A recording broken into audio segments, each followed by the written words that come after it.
പിന്നെ ഞാൻ പോയേക്കണേ വല്യാക്കിയും റിയാസും കൂടി വന്നിരുന്നു. ഓര് അന്റെയും റസിയാബിന്റെയും കല്യാണം ഒന്ന് ദിവസം കാണണ്ടേന്ന് വെച്ചാട്ട് എത്തപ്പ പറയണ്ടോ? അത് ഞങ്ങളോട് പറഞ്ഞില്ലമ്മ. അത് കുറച്ച് ദിവസം കഴിഞ്ഞിട്ട് നമുക്ക് തീരുമാനിച്ചാന്ന്. ആ മറ്റേ ചങ്ങായി ആ ഫാറൂഖ് ഇവിടെ കടന്ന് തിരിഞ്ഞളിച്ച ഓൻ ആസറാജിനും പല ആളുകളെയും കണ്ട് സംസാരിച്ചു റസിയാബിനെ തിരിച്ചെടുക്കാൻ.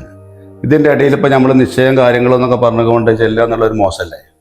ആ കാര്യങ്ങളൊക്കെ ഒന്ന് തീരുമാനമാക്കട്ടെ പോലെ എന്നിട്ട് തീരുമാനിച്ചാൽ നമുക്ക് ഈ കാര്യങ്ങളൊക്കെ. നിങ്ങൾ ഞങ്ങോട്ടൊന്നും പറയാനൊന്നും പിടിച്ചാൽ നിൽക്കണ്ടട്ടമ്മ. ഇപ്പൊ പിടിച്ചു കണ്ട് ഓരോരുത്തര് അതുപോലെ തീരുമാനിച്ചിട്ട് എന്നിട്ട് നമുക്ക് ആലോചിച്ചാൽ എന്താ വേണ്ടതെന്ന്. ഉമ്മാനെ കുട്ടിയെ വിചാരിച്ചോണ്ട് ബേജാറാകൊന്നും വേണ്ട. വല്യാക്കി ഇപ്പൊ അതന്നെ പറഞ്ഞത് ആന്റി റസിയാബിന്റെയും കല്യാണം വേഗം നടത്തണം.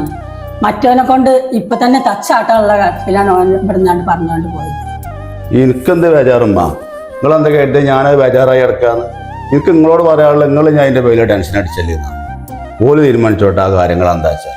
പിന്നെ ഞമ്മക്കേ ഇവ അങ്ങോട്ട് പറയാനും പറ്റൂല. ഒക്കെ ആയിരം കുട്ടികളല്ലേ. ആ കാര്യങ്ങളൊക്കെ ആലോചിച്ചുമ്പോഴേ ഏതായാലും നമ്മൾ അങ്ങോട്ട് എടുത്ത് ചാടണ്ട. പോലെ തന്നെ ഒരു തീരുമാനത്തിലെത്തട്ടെ. എന്നിട്ട് നമുക്ക് ബാക്കി എന്താ ചെയ്യാട്ടോ. അതൊക്കെ ശരിയായിക്കോളൂ. പിന്നെ ഉമ്മാന്റെ കുട്ടി എവിടേക്കും പോകുകയാണെച്ചാലേ വലിച്ചു തിന്നാണ്ടും കുടിച്ചാണ്ടൊക്കെ പോയിക്കട്ടോ. ആയിക്കോട്ടമ്മ. ഒരു സമാധാനത്തിൽ നിൽക്കുന്നു.